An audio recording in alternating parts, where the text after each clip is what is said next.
This is how to make a supernova, and today we're going to make something disgusting.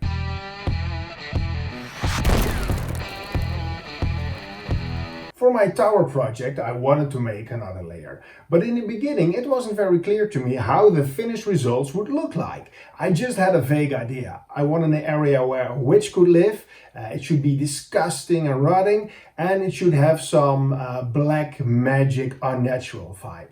And these are the results. This is my 50 by 50 centimeter sheet of foam, and to be honest, I'm not sure how the finished project will look like. I just have an idea of death and decay and infection, but we'll figure out the details as we're building. But I know a few things.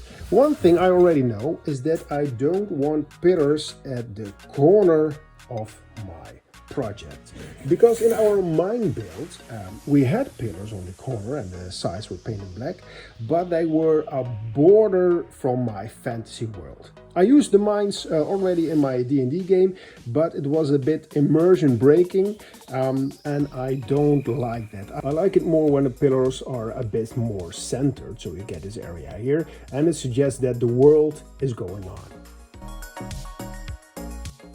You from the future already know what this is going to be, but I'm not sure right now if it's going to be a hut or a tent or something else and how high it's going to be. But we'll figure that out later. Now the first step is to make 4 20 centimeter pillars, and I'm going to use my hot wire foam cutter to remove the straight edges and get a more organic shape.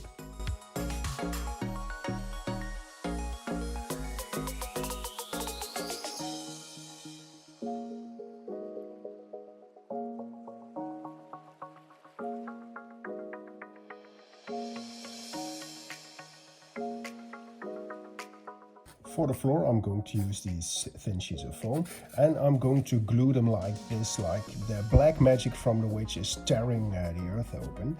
And with the area here we can do some interesting things. And with interesting I mean horrific and nightmare fuel. I printed these things and I wanted to paint them up like flowers, so when you're looking from a distance you think, well, there's a lot of biodiversity here, but when you look closer these things actually want to eat you. So I think that's going to look great. So right now I'm going to find a position for the resin prints, and then I'm going to make a lot of sheets and glue them on with hot glue.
For the hut itself, I'm going to use this small foam base so I can move my hut around in between games.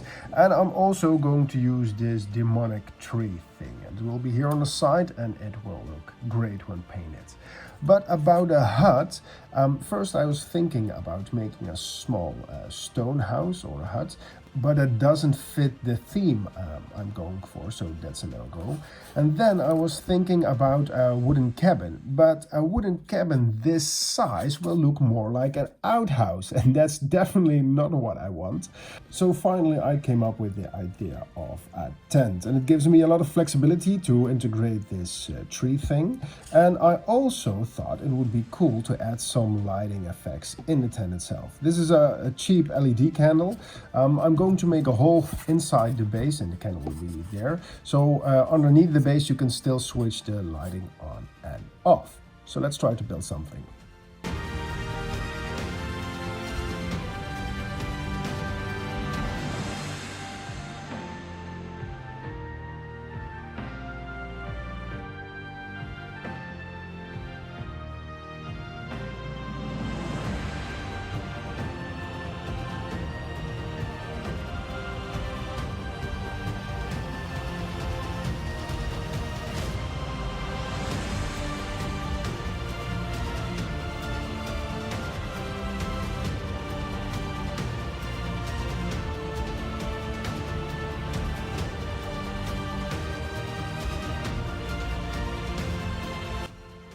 The glue is dry and now I can start painting the tent. And to do that I'm going to use these light brown colors, and I'm going to use my airbrush, because my airbrush gives me the possibility to add very thin layers so the LED can still shine through the fabric of the tent. When you don't have an airbrush you can do this with your normal brush, but make sure you water down your paints so you get also very thin layers and the LED can still shine through.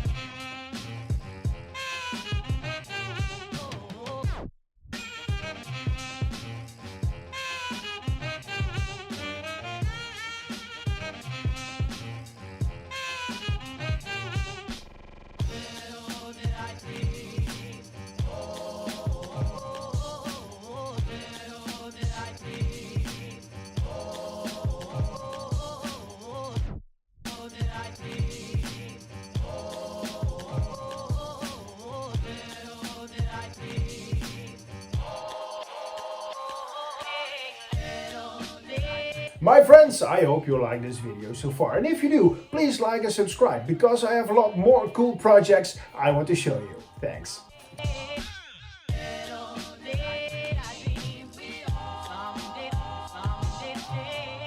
So this is the final puke color I was going for, and I'm going to give everything a nice layer of vomit paint.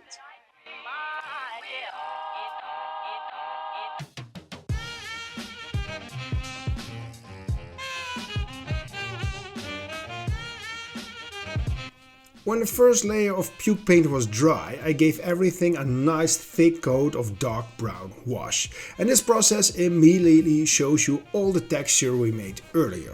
And when the whole thing was covered but still wet, I added some green and red washes and mixed them in. And this was really fun thing to do. A bit of green here and a bit of red there, and in no time it looked great. To add some vegetation, I'm going to use this green moss I had laying around for a while now, but this is way too green. So I took some outside and spray painted it black, and it worked pretty good actually. I was a bit surprised. On some spots you can still see some green coming through, but later we're going to paint it, so I think it's going to work.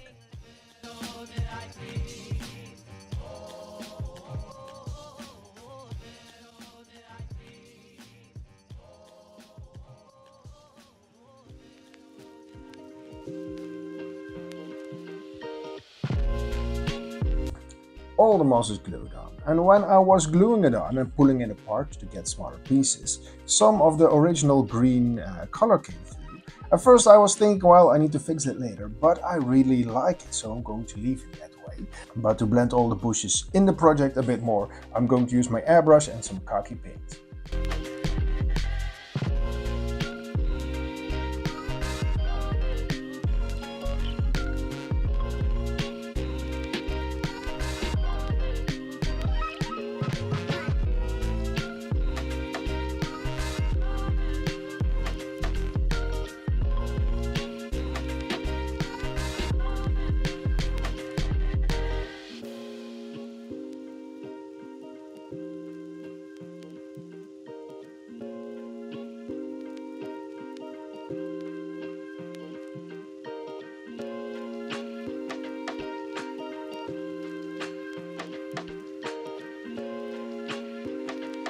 The painting is done and now we can move over to the next exciting part, pouring some resin in all the cracks.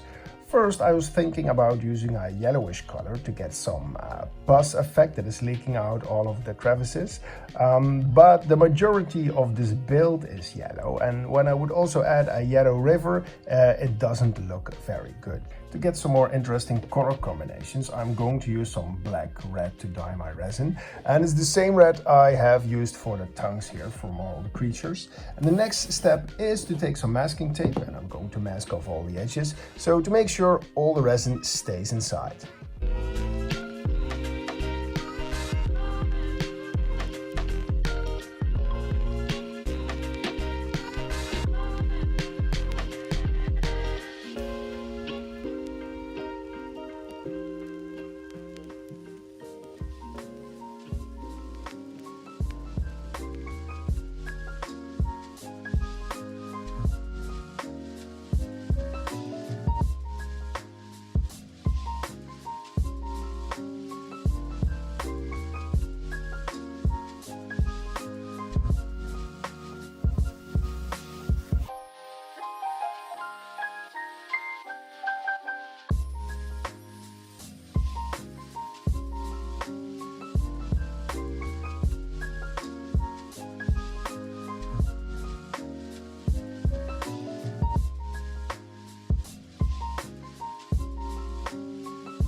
I poured the resin yesterday evening, so we have about 36 hours left before the resin is cured. And in the meantime, I'm going to work on these mushrooms. They're 3D printed and they're still on their original supports, so it's way easier to paint them. I'm going to glue them on this large piece of foam I had laying around. Then I'm going to use my airbrush to prime them, and finally I'm going to paint them with a lot of warm colors.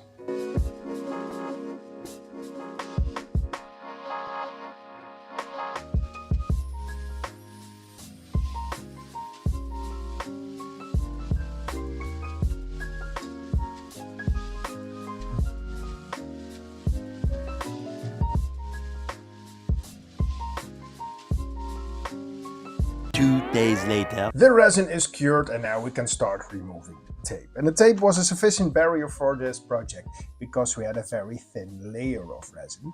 But when you make a deeper pour, this tape won't be enough. And you need a stronger barrier, so take in mind you need something like an acrylic sheet or something.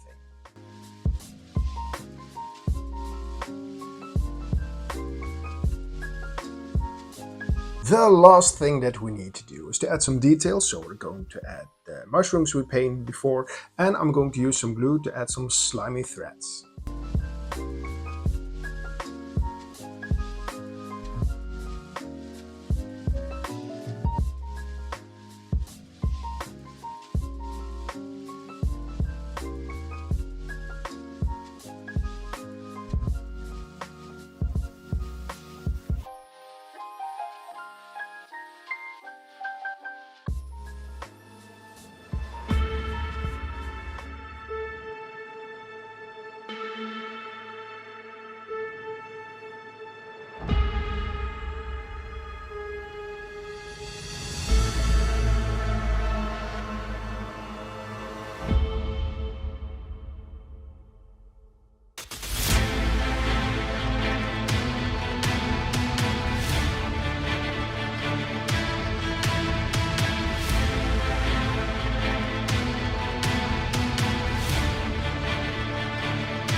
My friends, thank you for watching.